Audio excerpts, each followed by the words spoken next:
Did they switch the Wi-Fi over? They did for like a second. Oh, okay. See if these people can hear me.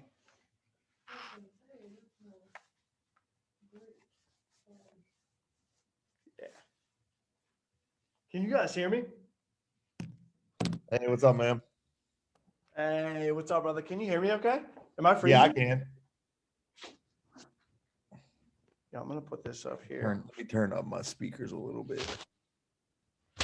Oh, so I'm gonna put you right here. Can you hear this clearly? Oh yeah, that's better. That's I can better. hear you too. Awesome. What's up, Rachel? How's it going? Pretty good. How are you? Good. I can't complain. Just running around like we say in our scripts, like a chicken with her head cut off. You know, you can use it for anything, man. You know what I mean? Now we got. Is there anybody else that we're missing? I'm gonna admit one more person. Is there anybody else we're missing? What'd you say? Michelle. I'm not even sure who that is. What's up, man? How's it going? Demetrius. What's going on? I don't know what's the Zoom user. Let me close this out. All right. Let's get some notes ready, guys. Let's see if I can put this.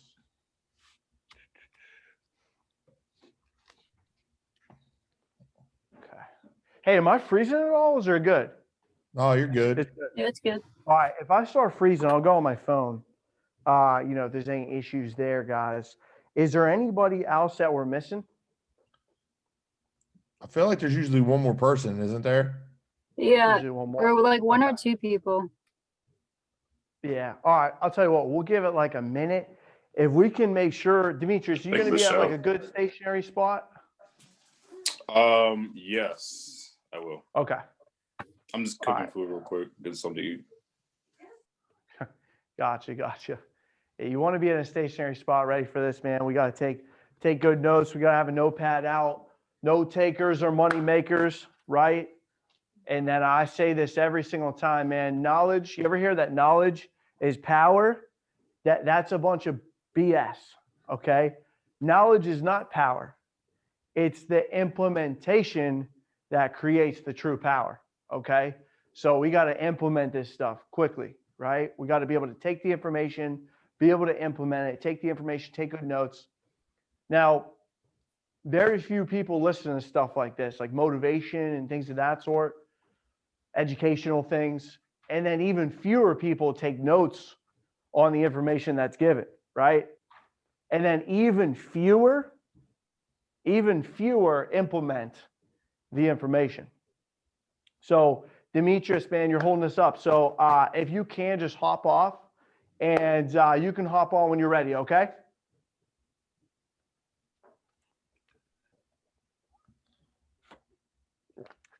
Can you hear me?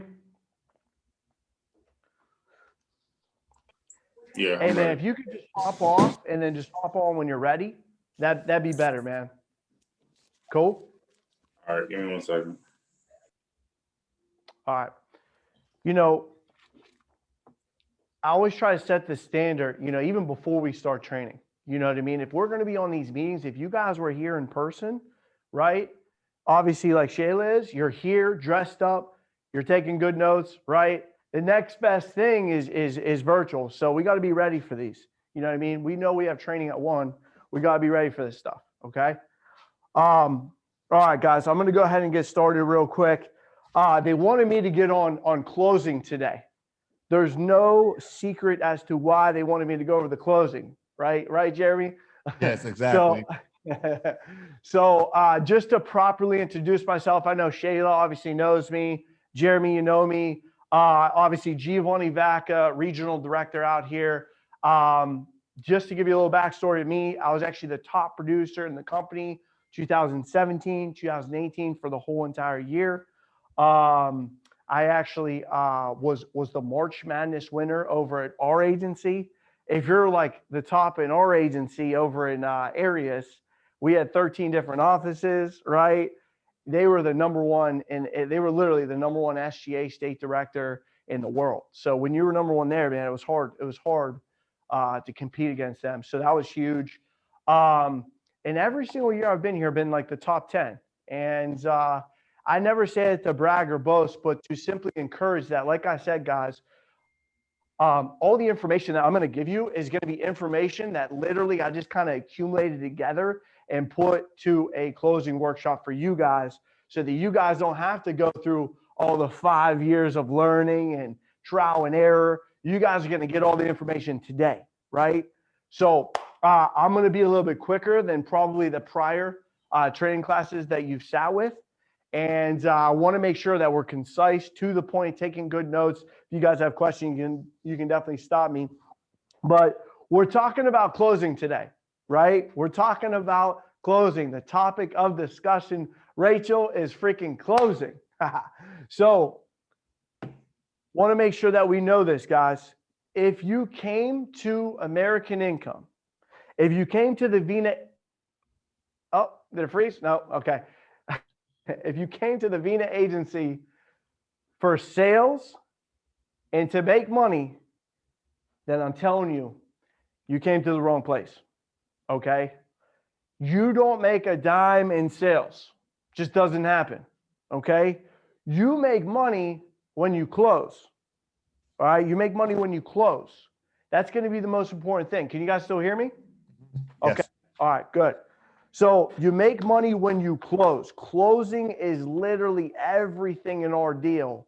And you got to think about the definition of closing, the definition of sales. Sales is a transfer of belief. I took off my suit jacket, but what it says right in there, it says that a salesman is a sold man, right? You have to be sold in order to close. You have to transfer belief. All right? That's what sales is. That's what closing is, a transfer of belief. Before you even pick up the phone, Shayla, before you even try and call Joe and Mary, you have to be 110% sold yourself before you even try and sell anybody else out there. Okay? You got to be so sold to the point that it is literally detrimental whether or not they buy. Now, there's 3 things they buy, okay? The first thing they buy is you. So guess what you got to be sold on? You got to be sold on you, Jeremy, right? You got to be sold on you, Shayla. You got to be 110% sold on yourself. You got that lead pack for a reason. If it was up to me, it'll be, right? Ways to get sold, though, especially on someone like yourself, guys, let's just call it what it is. You guys are brand new. We might not even be half as good as how good Tommy is right now. He's been around for 13 years. But we got to act and present the way we are. We got to be confident. The way we get confidence is through repetition. That's how we gain and get sold on ourselves. You know that saying where it's like, you feel pressure, right, when you're not prepared. Another reason why we would feel pressure is if we're not sold. The only time people feel pressured, like, hey, I feel like I'm just pressuring this guy. I feel like I'm just, I don't know. I felt like I was being pushy. That's if you're just not sold. You're not sold. I'm going to ask you guys, I'm going to ask you a question before we go into the next 2 things that you got to be sold on. Who are the best salespeople on planet Earth? The best salespeople on planet Earth. I'll let everybody have one guess. Politicians. That's a great guess. You're kind of close, I guess. What do you think, Rach?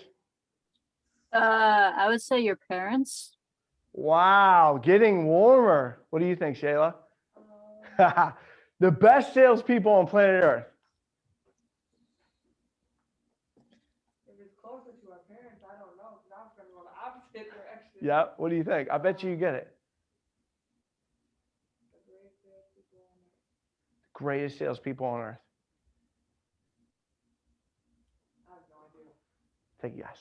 Anything. Closing the parents. I bet she gets it. Watch. I'm not gonna get it, but I was gonna say lawyers. Lawyers, okay. I thought you were, all right. Jeremy knows it's kids. It's kids. The That makes best sense. salespeople on planet Earth are kids. They are so unreasonable. They are so sold that lollipop at the store is literally, if they don't get it, they're going to die, right? Kids are the best salespeople on planet Earth. They'll cry, bitch, and complain, excuse my language, until they get what they want. Now, I'm not saying in the house we need to be crying, bitching, and complaining to these people, but you got to be unreasonable in your thought process. You have to be so sold to the point where you're unreasonable. You'll go in the close for 30 minutes, right? That's being sold on yourself, though. You got to be confident in yourself. There's this thing also on being sold on yourself. It's called emotional contagion. When you're excited, they're going to be excited. When you're nervous, guess what? If you're nervous to show $400 a month, they're going to be nervous to pick an option for $400 a month, right? If you're confident, they'll be confident. They say this on first dates. If you're like really nervous, you're actually making the other person, you're transferring that emotion, you're making them nervous. If you're all confident, they're going to be confident in you, right? So you got to be sold on yourself first. The second thing is they buy the company. They buy the company. Guys, you have to be sold on the Vena agency. You have to be sold on American Income Life. You have to be. I don't know about you guys, but and I hate to say this, I don't want to knock any other business or company or anything like that, but during the pandemic, okay, crazy to say this, we opened up the doors here in Chicago, 8,000 square feet. We're all excited. We're pumped up. And then bam, we get smacked with the pandemic. And what happened is in a matter of 7 days, the company transitioned to virtual, okay? Now, let's just think about this for a second. They say that the animals on planet Earth that live the longest, they're not the most beautiful animals, right? They're not the biggest, the largest. They're not the heaviest, right? The ones that live the longest are the ones that are most adaptable. They adapt to changes. So in a matter of 7 days, the company, I was super impressed. The company transitioned to all virtual, never been virtual company ever, always knew, always had to do it in person, literally made a transition to virtual, ended up going from the largest provider of benefits in person to the largest provider of benefits virtually. Guys, talk about being sold on your company. Not knocking any other company, but there was a lot of companies that went under. There's a lot of companies that had struggles, barely making afloat. Dude, not only did we make it above floats, we never did more than $7 million in a week. And during that time frame, in 1 week, we did $9 million. Talk about being sold about your company, dude. We grew during the pandemic. We didn't just plateau. We grew. We beat our record by $2 million. You got to be sold in the company. This company's not going anywhere. It's recession proof, depression proof, and we're in Chicago, so I like to say bulletproof. All right, bulletproof out here. So you got to be sold in the company. The next thing, you got to be sold on your products, right? You got to be sold on your products. You know that old saying that, hey, he's so good, he can sell ice to an Eskimo. Well, I wouldn't be able to sell ice to an Eskimo because I don't think an Eskimo needs ice, right? I don't believe that people should be popping pills for prescriptions. I just don't, so I can't sell it, right? I don't feel like certain things, right? So this, though, dude, you got to believe in this product. You got to be so sold on our products being better than any other products. I mean, think about this. Another example during the pandemic, there was a lot of people that called us up that needed to borrow money against their policies or called up other companies and had to cancel their policies and tried to get money out of them. And since they were dependent on the stock market, those policies crashed. Universal, flexible, variable, adjustable. Some of those policies were dependent on the stock market. Imagine having your financial future with your family being dependent on whatever the stock dictates. Not always the best thing, right? Our company, guaranteed, no matter what, 100%, whole life, never going to change, guaranteed, forever. Never going to change, right? You got to be sold on the products. Even the term that we carry isn't even just like a regular term. It's renewable and convertible, which allows it to renew without having to qualify, and you can convert it over in the whole life, and you still don't have to qualify. That's some good ass term right there, right? So you got to be sold on yourself. You got to be sold on the company, and you got to be sold on our products. That is the first thing I have to go over. It's that belief. And here's the thing. When you're sold, you can look people in the eyes and tell them the deal. You know, have you ever heard someone say this? They say that eyes are the window to a man or a woman's soul, right? So you got to look these people in the eye and you got to tell them the deal. If you're not sold, you're not going to be able to look them in the eye. You're going to feel like you're lying to them, right? And you're going to have what's called commission breath, right? When you're sitting with them, or money signs in your eyes, right? So you got to be sold on this stuff. You got to believe this stuff. And this is an easy sell, guys. This is an easy sell. People think life insurance is a hard sell. This is not a hard sell. Here's why. People will have insurance, okay? People will have insurance on their cell phone if their cell phone breaks, right? People will have insurance on their car breaks down. People will have, I don't know what that noise is. People will have insurance on their home in case there's a flood around the corner, right? But people don't have life insurance on their wife? Dude, am I the one that thinks this is a little bit crazy? Because here's the thing. If your phone breaks, dude, we can replace that, okay? If your car breaks down, guess what, Joe? You can replace that stuff. Dude, as horrible as it sounds, if the house burned down or something like that, as horrible as that sounds, we can replace that. One thing we cannot replace, I mean, hey, if Joe, husband, right, wife's married, if he cuts his arm, dude, we can replace that. We can fix that up. If he breaks his leg, dude, we can fix that. But if his heart stops beating, dude, that's what's called irreplaceable. You cannot replace that shit. You can't. So I'm sold on this. Dude, without Joe, Mary, without husband, wife, none of this stuff would exist. You wouldn't have the car. You wouldn't have the home. You wouldn't have the cell phone. So the first thing that you need to protect is what? Joe, Mary. You got it. You got to protect them. You have to. You have to. And you got to be sold on this. But the only way we're going to sell them is if we're sold ourselves. 110%. The next thing, guys.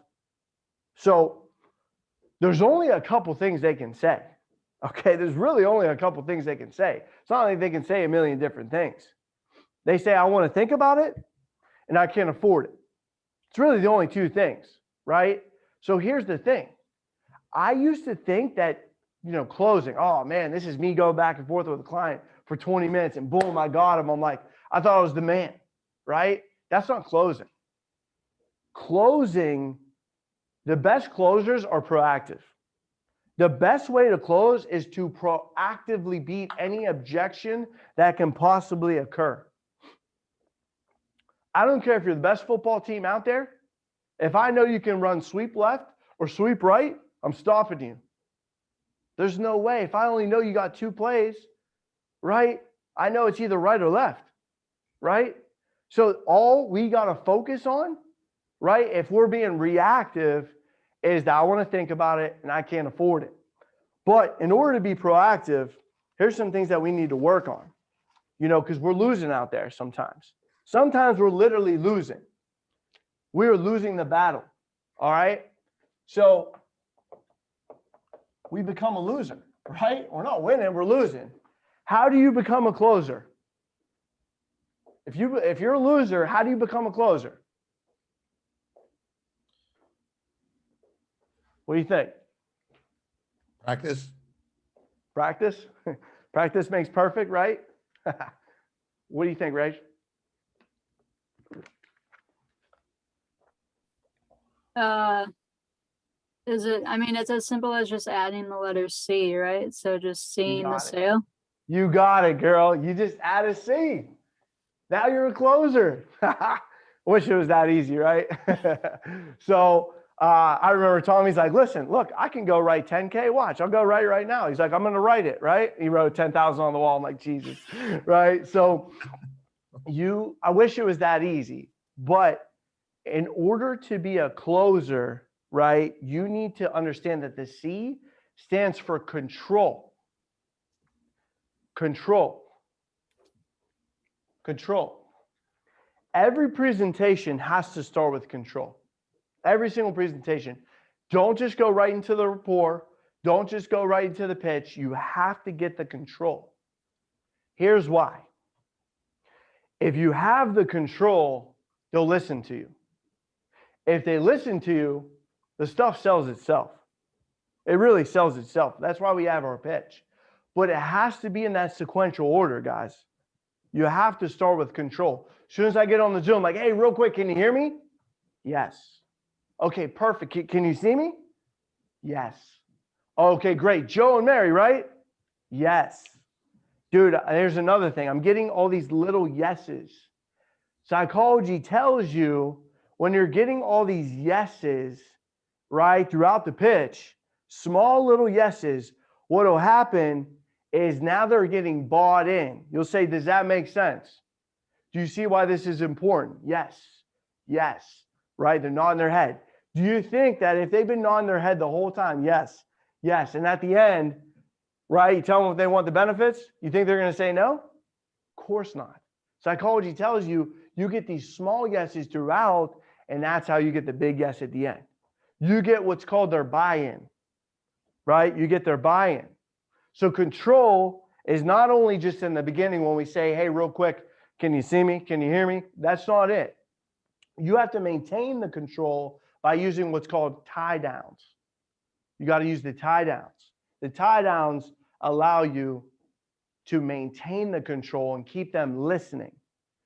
Guys, the reason why it has to go in sequential order is because of this. Imagine this. I don't know, if you're a doctor, right? I'm going to bring up analogies so we understand this. But if you're a doctor and you have a serious procedure, you have to follow it step by step by step. If you skip one of those steps, dude, you can kill somebody, right? If you don't load a gun properly, it's not going to fire at the end. If you're trying to make a cake and you got a recipe that you need to follow, dude, if you don't follow that recipe, you might get a cake at the end, but it's not going to be the cake that the kids wanted, Jeremy. It's probably not going to be the one, right? Unless you put a bunch of sugar or something like that. I don't know. Maybe they'll still like it. But you have to follow the recipe. Once you follow the recipe for closing, you'll get pronto, baco, closo at the end. All right, that's what Grant Cardone says. In Sell or Be Sold, he says pronto, baco, closo at the end. So you have to follow the sequential order. It starts with control. Now, other ways to get control is like, dude, if I see their lights are a little bit off, right? You gotta tell them, like, you're gonna be like, hey, I'll tell you what, real quick, can you go ahead and turn on that light? Okay, perfect. Okay, hey, real quick, are you able to, boom, are you able to go ahead and grab a pen and paper? Go ahead and grab that quality control confirmation number we gave you. Go ahead and do, like, dude, they do stuff for you. And then at the end, when you tell them to go grab a check, they're not going to be less likely to do it. They've been doing stuff for you the whole time, right? They know the shit's serious, right? It's like this. If a cop goes to this is another thing, control, credibility. If a police officer goes to your door, the police officer doesn't come up and say, hey, is it okay if I get your license and registration? You're like, who's this guy? Is this guy really a cop? No. You're going to be, dude, he comes up, he's like, license and registration. You're like, oh, all right, I got you. You know what I mean? Like if a doctor comes in, doctor has the control, has the credibility, doctor comes in, put your arm up, do this, do that, cough, right? For us guys, we got to do that stuff. And it's because they have the control. So you have to set the stage for these people. You have to get the control. You have to set the stage. Dude, if the wife's not there, get the wife in the picture. I will not continue unless the wife's in the picture. I swear. I will not continue. If the wife walks away, because here's what happens. It's a direct correlation with people keeping their stuff too. People will buy what they know, but they're going to keep what they understand. So let's say, right, Jeremy's on here and Rachel, right? They're husband and wife. I'm going to make you guys married for a second, all right? Sorry, I know I feel bad for you, Rachel. I'm sorry. No. But let's just say, okay? So if Rachel gets up and she goes and makes some dinner, and she's like, oh, no, gee, I'm listening. She's over here making dinner. I can still hear you. She's over here. You're just like, oh, I'm going to be easygoing and let him go, right? And then you get to the end. You go to the option. She comes up. She's thinking in her mind, why is this stuff so expensive, right? She's like, I guess we'll do C. Dude, as soon as you guys end that Zoom, what do you think is going to happen, right? Wife's going to be talking like, wait a second, like, Rachel's going to go to Jeremy and be like, dude, why was that so expensive? And he's like, I mean, you said it was the best rates we got. You can negotiate rates, blah, blah, blah, blah. She's like, we're canceling it, right? You know why? Because she wasn't there to see the term in whole life. She wasn't there to see how important it is to protect their funeral and final expense. She wasn't there to see that stuff. So you have to put them back into the picture, and that's control. If you lack control, they're going to do whatever the hell they want. Dude, I used to, when I was in person, knock on the door. First thing I say is, hey, real quick, I just want to make sure I'm in the right spot real quick. Is this 123 Locust Avenue? Perfect. Are you Joe? Hey, Joe, I give him a stern handshake, look him right in his eyes, right? And I'd say, wife's home, right? Okay, perfect. Let's go ahead and use your table. I'd be walking in. As soon as I walk in, I'm trying to get to the table, right? I'm not sitting there waiting like this. Like, is it okay if we use your table, waiting for permission? I'm like, hey, real quick, we got to use your table real quick, right? And I always use the words real quick because psychology tells you it's probably going to be real quick and they're more likely to do it, right? I would literally take my shoes off, right? And what is the first thing they usually say when you try to take your shoes off? Yeah, Shayla said, don't worry about it. And you know what I say? No, my mom would kick my butt, right? So I take my shoes off. They're like, no, don't do that. I'm like, I'm like, no, my mom will kick my butt. I go to the table. They're trying to use the couch. I'm like, no, we got to use the table. I'm like, Joe, you sit right next to me, right? I'm setting the stage and making sure there's control. Or else it's going to be out of control. You ever sit with somebody, the kids are over here, mom's doing this. You're like, dude, this is out of control. That you don't have the control at that point. You got to get the control or else it's not going to work. So first thing's control. You got to get the control. That's how you become a closer. Rachel was right. You got to add the C. It sounds so simple, right? It's easier said than done, but you're right. You got to add the C, okay? That's how you prevent people from saying, like, that's how you be proactive when it comes to these objections, okay? Now, the other thing, too, is you got to think of your presentation like this. You know, and I've taught a lot of people that run training class. So, like Vince might even mention this in Rapport, but when you think about it, there's two different ways to have a pitch. There's a pitch like this, and then there's a pitch like this. You guys can still hear me when I turn around, right? Okay. So here's the thing.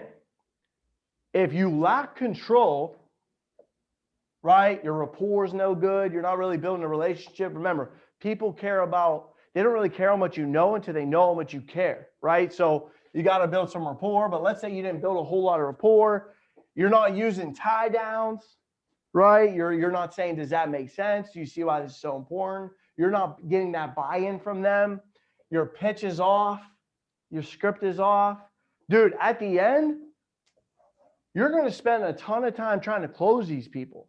You're going to spend all this time just trying to close them, you're going to go back and forth, and you got to be reactive instead of proactive, okay?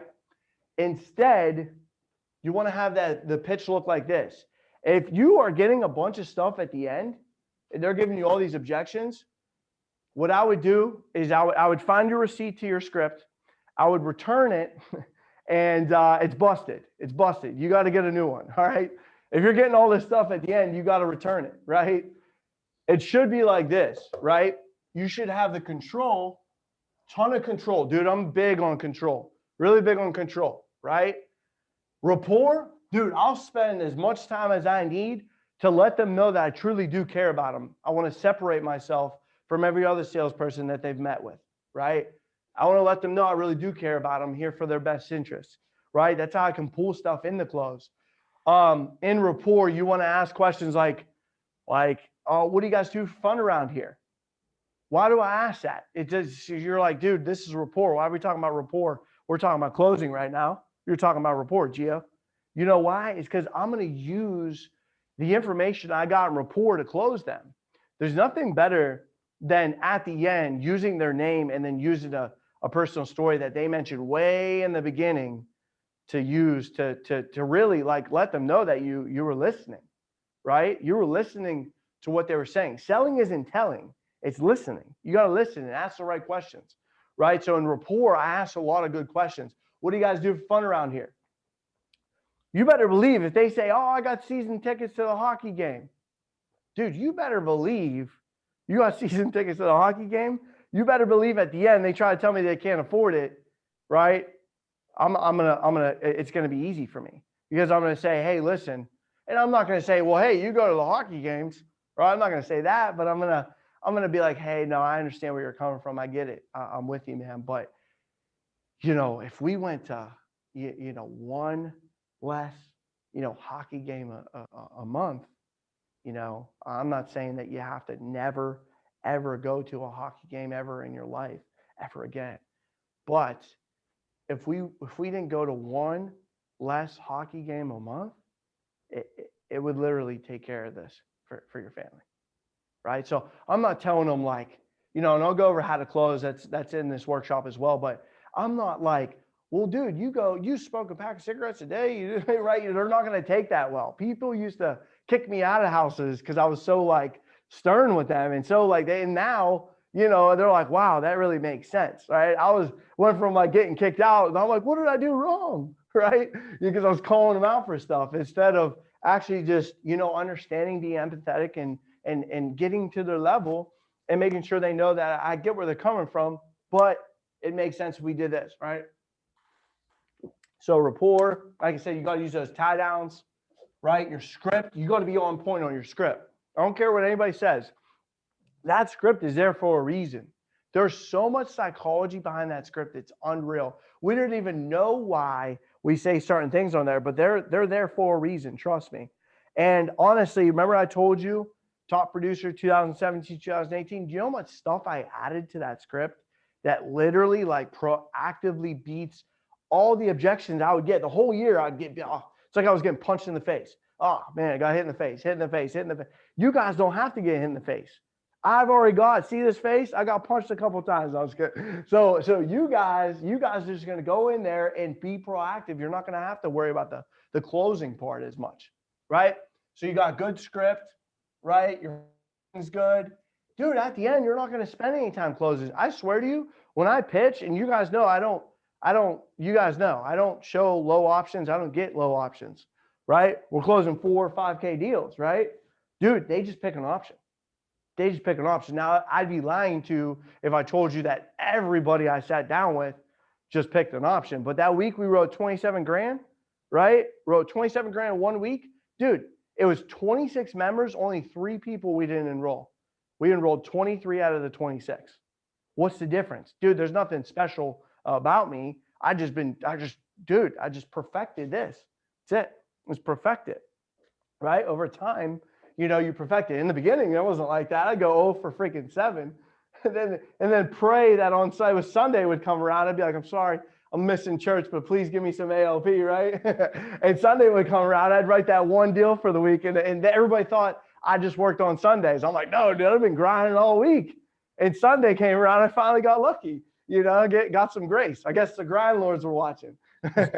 So you got to understand that your pitch needs to be like an upside down triangle, not like a triangle. Okay. Like how I was messing up left to right. Right. And then you create like a sense of urgency as you're doing this too. Always say words. This is very important too. I almost missed this. Two verbiages that you want to use, or 2 words that you want to use throughout, is you always want to say the words today. It sounds simple, but I want to give you like small little tips that make a big difference. Like saying today. Psychology tells you, right? You're saying today. That's exactly why they set this up for you guys to take advantage of this today, right? I'm sure you can see why this was so important for you and your family today, because you're putting it and embedding it into their brain that we got to do this stuff today, right? Today. Joe says tomorrow. I'm like, Joe, we've been talking about today all day. What are you talking about tomorrow for? There is no tomorrow. We're not promised tomorrow. And yesterday doesn't really care to chase us around for what we did yesterday either. It's about today, right? Now, I'm not saying that to him, but that's my mentality, right? Today. That's all I'm thinking about is today, right? So say today, go, like literally what I would do is record your pitch and look at how many times you say today. You should say it 30 times in the pitch, right? Pay attention to your tie downs too. I meant to say that if you want to be a 50% closer or better, you got to use 50 tie downs throughout at least, they say. Now, the good news is the script kind of puts a lot of tie downs in there for you, but you got to add some and you got to get 50 yeses throughout. Okay. The other thing, right? So the yeses, the today, right? The other thing is you got to say problem. The words problem, concern, and issue. Problem, concern, and issue. Right?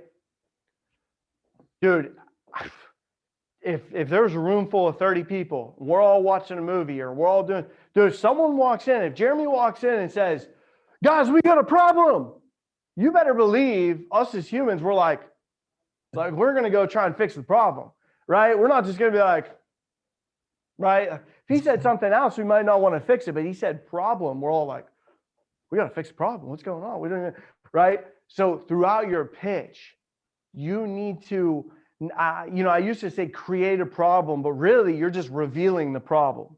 You're not even creating, you're just revealing the problem so that they appreciate the solution. Right? If Jeremy pulled up, he finally came to visit us in Chicago, which I know he will. Let's say he pulls up and I go up to him. I'm like, hey, bro. I'm like, listen, man, I'm glad you're here, but I wanted to bring something by you. Do you want to buy this air pump?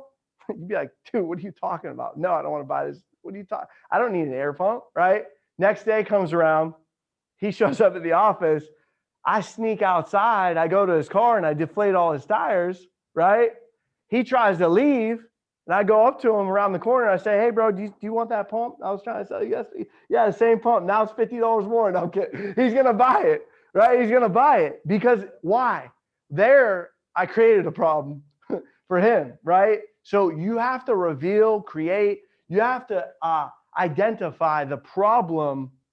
That's what allows them to appreciate the solution. So many people, this is a problem I had too. So many people are so fixated on selling all the benefits. Guys, we have 4.5% interest on our life insurance. Guys, we have this freedom of choice certificate. We have this, we have that. If you notice in the script, the reason why I created it like this with selling the problem first, what do we say first? Right before we go over the freedom of choice, yeah, guys, actually the problem that they saw is that some people actually used to prepay their funerals. Dude, you think that's in there by accident, right? And the other problem that they saw is what? A lot of places went out of business. Dude, that's not there by accident. You're selling the problem that they never even knew existed. And they're like, what? Then you're like, so what they set up for you was the freedom of choice certificate. They're like, yeah, they're more willing to listen, right? When you go right before the needs analysis, what's that line we always say? Guys, if we went to a financial advisor, what they would do is they would charge us, right? They don't want to go and get charged $1,000 for a needs analysis. So what we do, what they set up for you back at the union, is they set up what's called a needs analysis. They're like, wow, this thing's great. They're more sold on it. You see what I'm saying? Transfer of belief. You've got to be sold. They got to be sold. You got to sell the problem first.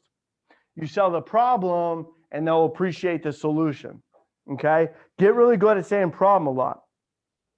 Always say the words problem, okay? Concern, issue, problem. Keep saying it, okay? Throughout. And then record yourself so that you can watch yourself. You're like, dude, I only said problem one time. Write down how many times you say it. Literally actively look at this. And if you got somebody that's reviewing their film for 2 hours, you better do it for 3, right? You got someone making 100 calls, you better make 300. Anything that they're doing, do more. Always do more. They're staying till 6, you better stay till 9. You see what I'm saying? With everything, with practicing this stuff, you got to, for the next 3 months, dude, it's boot camp. It's boot camp. They call it boot camp because literally we're going to respectfully break you down so we can build you back up so that you're good. You master the foundational points of this business. Okay, last thing, guys.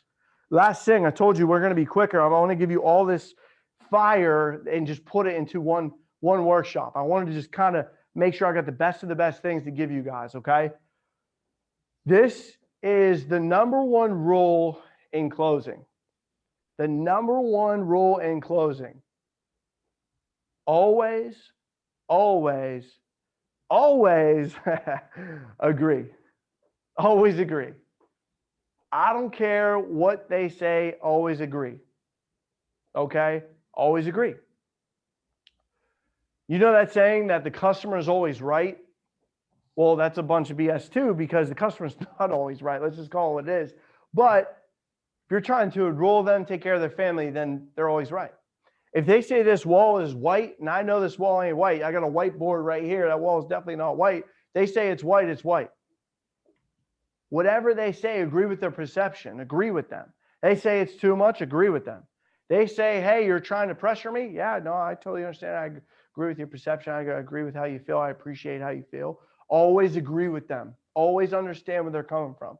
So here's the 5 things for closing. All right, and we'll be done. 5 things. Stay with me. 5 things for closing. 5 things, guys. Anytime they give you an objection, because that's technically what happens. They give you an objection, you come back with a rebuttal, right? But if they give you an objection, hey, Gio, I can't afford it, you can't just go, yeah, but the thing is, I mean, everybody's enrolling at this rate. Like, dude, you gotta calm down, right? So the first thing, this is the 5, okay? 5 things for your recipe of closing. You can label it 5 things for closing is fine. I always say it's a recipe for closing. Okay, so the first thing, when they give you an objection, hey, Gio, I don't know why we have to do this today. Hey, Gio, I can't afford it. Hey, Gio, whatever they say, you know the first thing you do is visibly act calm. Dude, that's the first thing. 100% act calm. Dude, I can't stand when I got a trainee or something. And nothing against trainee, because I was a trainee at one point, and I was rough. I'm still a little rough sometimes, people tell me, but I was rough back then for sure. So there's something that I teach my agents to do, right? And, we have to be doing this. But I'll show the options, right? And I'll say, we just need to figure out which one makes the most sense to you. And I'm in the screen like this. I just need to figure out which one makes the most sense to you and which one's going to fit the need the best. And then I get out like this, right? And I go like this, right? So Jeremy, say I want to think about it. I want to think about it. Yeah, no, I get that, Jeremy. But the thing, right? It's too fast, right? You can't go in there and just like freaking like right when they say something, start flying in, right? This camera's weird because it's like way back here. So I can't even fly in even if I wanted to, but you know, so say it again. Yeah, I want to think about it.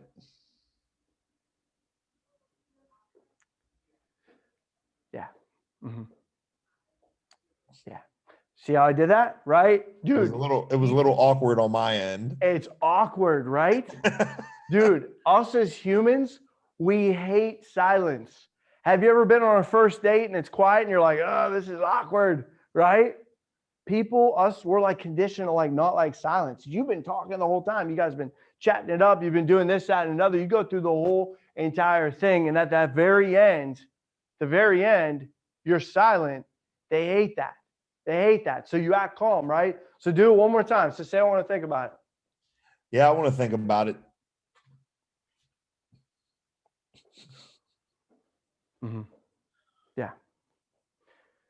So, right, I'll go into it. Do you see how slow? Like, and I'm calm. I'm not like, I'm a little concerned, but I'm not like, desperate. I'm not like, oh, well, Joe, we got, they smell that. They feel that. Dude, these people are straight up old school union guys. They've been sold. They've been tried to be sold multiple times. You got to be calm. Okay. So that's the first thing, act calm. The second thing is agree, understand, and show empathy.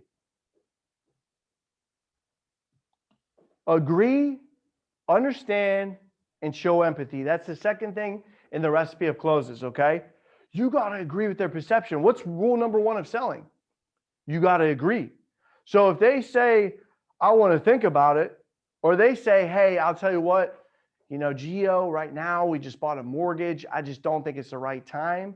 Dude, I would act calm and I would agree with them. I'd be like, no, I totally understand. I know right now you just bought a mortgage. It's probably going to feel like it's not the right time. But, and I'm going to proceed to my rebuttal. So that's number 3. Proceed to rebuttal. Proceed to rebuttal. See, this is the problem. People just skip right to 3. You got to do 1, 2, then 3. They act alone. They complement each other, but you got to master each one intentionally.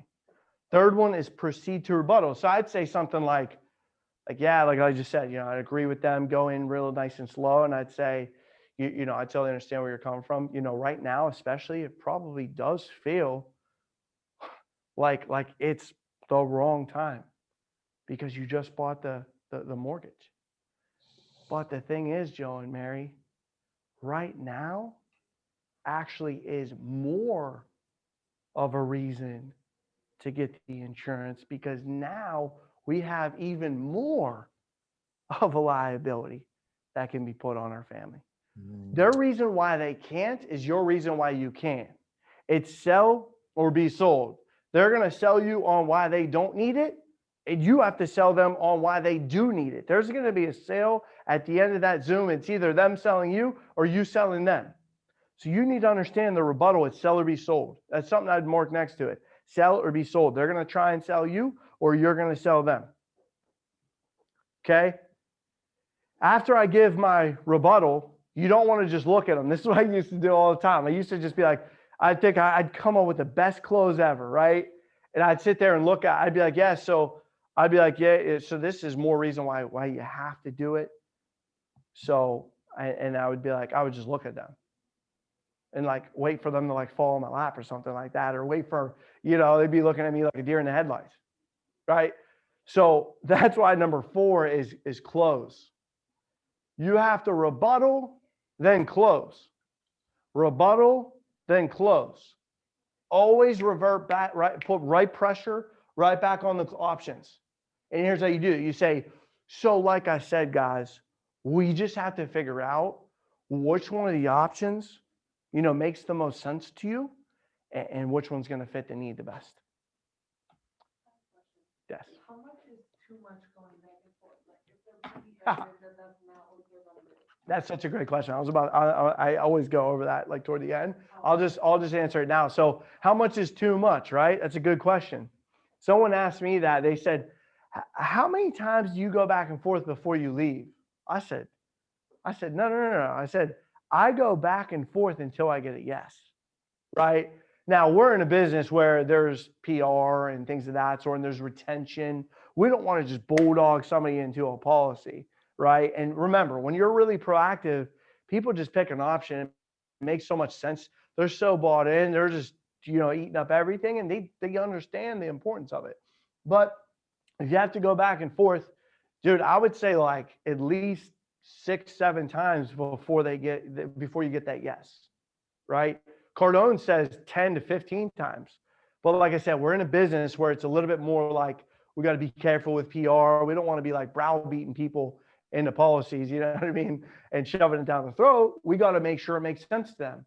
So that's why you got to know 3, I want to think about it, and 3, I can't afford it, right? You got to know those closes at least mastered, right? So hopefully that answers your question. I can never just give a yes or no answer, but like you're going to go back and forth at least 7 times before you get the yes. And you'll know too, like it's funny because like I remember I was training this girl, Alyssa, and she was so close every time to getting a sale or to booking somebody. I'm like, I'm telling you, you just give them one little extra nudge, and I'm telling you, you would have had it. So she's on the phone. She's like, I'm telling you, I can't do it again. I can't do it. I'm like, listen, this next call, I don't care what they say, you're booking them. She went back and forth like a bunch of times. And she looked at me like all scared, like, and I said, no, I'm typing. I'm like, nope, you have to. I'm like, one more time. She said, okay, so here's what we're going to do. I'm going to put you on for tomorrow, blah, blah, blah, blah. Dude, we closed them down for 3,000 LP because she did that one little, and I can't even make this up because it was her first pitch. She was so freaking pumped because she's like, wow, all I had to do is that little thing. So you'd be surprised what little nudges you can do, little extra nudges that'll get someone to do something. But you got to make it make sense. If you're repeating the same thing over and over again, they're going to be like, dude, this dude's just literally trying to sell me. But if you make it make sense to them, it has to make sense today. Or else they're going to be like, well, I'll just do it next week, right? Or I can't afford it right now. I mean, I'd just rather do this a year from now. It has to make sense. So when you're giving the rebuttal, you got to give good rebuttals that make sense. Like if I'm bringing up the thing I brought up earlier, you know, about like, I'm like, hey, no, I get where you're coming from, Joe. I'm with you. And I totally understand. You know, it's just the crazy thing is what we see is, you know, a lot of people that we sit down with, some people, they have coverage on their cell phone, right? If their cell phone breaks, they have coverage on their car. God forbid something happens with their car. They even have, you know, homeowners insurance. God forbid something were to happen to their home. And here's the crazy part is your cell phone breaks, guys. I get that. You know, we can replace it though. If something happens to our car, you know, that's something that we can replace. Even as crazy as it sounds, as horrible as it sounds, if something happened, like our house burned down, you know, we can replace that, guys. But if something happened to our cell phone, we break the cell phone, we can replace that stuff, right? Like we said, as horrible as it sounds, the house, you know, God forbid were to burn down, we can replace that. But if Joe, if you get a cut on your hand, man, we can fix that up. If you break your leg, man, dude, listen, we can replace that. But if God forbid, man, something happened to your heart stops beating, can't replace that, man. That's what's called irreplaceable. And here's the crazy part. Without you, there wouldn't be a cell phone. Without you, there wouldn't be a car out there. Without you, Joe, there wouldn't be this beautiful home that you guys live in today and you're making the memories with. So I get where you're coming from. I'm with you, Joe. I totally understand. But today, we have to make sure we figure out which one of these options, we have to prioritize it, man. Which one of these options is going to make the most sense and which one's going to fit the need for you and your family today. And then get out of the screen, right? That's how you got to close. But I can only say that stuff if I build good control, build good rapport. I can't be calling them out like that or saying those things, you know, saying man like that, like giving them a heart. You got to give them that tough love. It's like if your buddy is trying to leave the party drunk and you're like, dude, you're not leaving the party. And he's like, nah, dude, I'm good. I'm like, no, dude, you're not leaving this party. He's like, dude, I'm good. I'm good. I'm like, dude, take his keys. He's like, dude, I'm trying. And you might have to put him in a headlock and choke him out and freaking, and he can't leave. Why? Because, dude, if I didn't care, I would just let him leave and hope he doesn't get into an accident. No, he's not leaving because he's drunk and he shouldn't be driving. That's a tough love. But the only way I can do that is if I'm close to my buddy. I can't be choking out my buddy if I'm not his buddy. If it's some random dude, I'm not going to choke him out like that. You got to give him that tough love. Now, you don't have to choke these people out. That's not what I'm saying. But you got to give them tough love throughout the presentation. You got to give them tough love at the end. I'll tell them straight up. I'll say, permission to be real with you, Joe. I've been 100% honest with you, and I know you've been 100% honest with me, but permission to be real with you. And I'll tell them straight up how I feel, right? But after you give them that rebuttal, right? So first thing is act calm. Second thing is agree, understand, show empathy. Third thing is proceed to rebuttal. The fourth thing is close. The last thing, can you guys guess after I say, so we just need to figure out which one of the options makes the most sense to you and which one's going to fit the need the best. What do you think the last one is? Number 5. What do you think?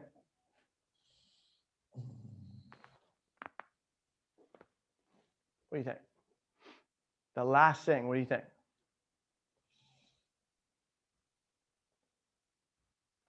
I don't know how to say this, but like reassurability. Reassurability? It's a good guess. Any guesses? Jeremy and Rachel? I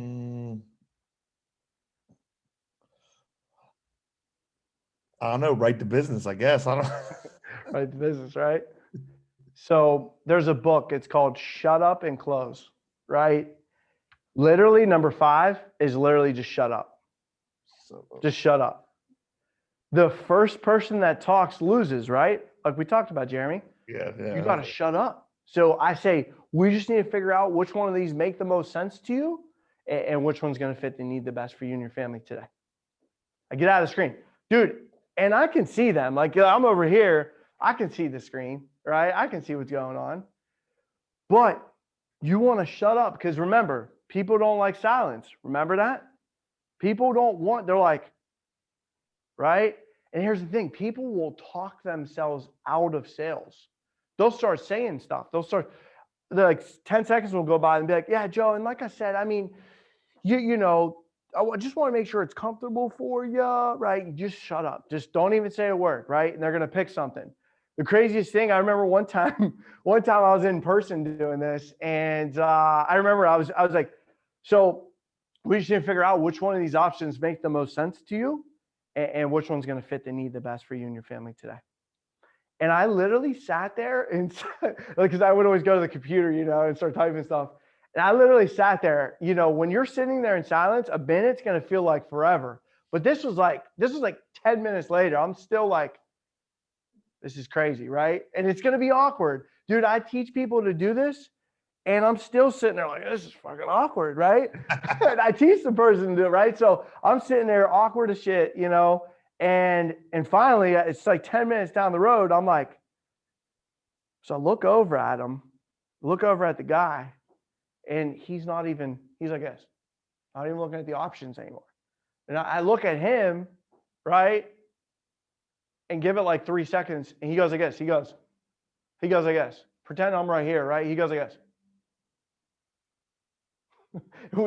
we just locked eyes. We literally locked eyes for like 2 seconds. I went, I guess. I went. And I looked at the options, right? And I can see he went, I guess. He went. And he looked at the options too. And he went, did you want me to pick something? And I was like, yes.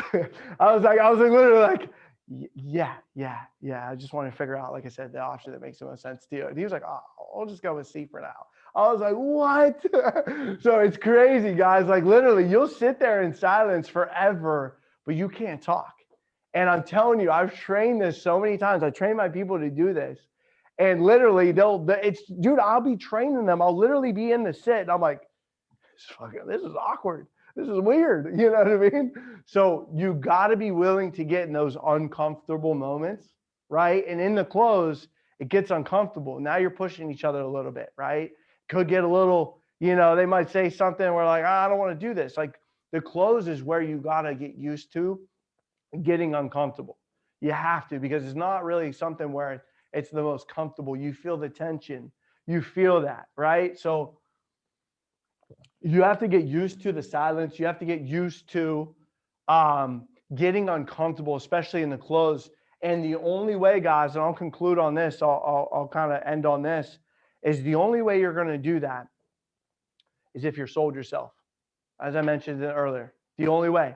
Because if you're not sold, As soon as someone says, I want to think about it, you're going to literally pack up your stuff and you're going to go. Maybe you'll go back and forth and be like, oh, it was no big deal. Dude, I'm telling you, it was to the point where I literally would be in bed trying to go to sleep and I couldn't sleep.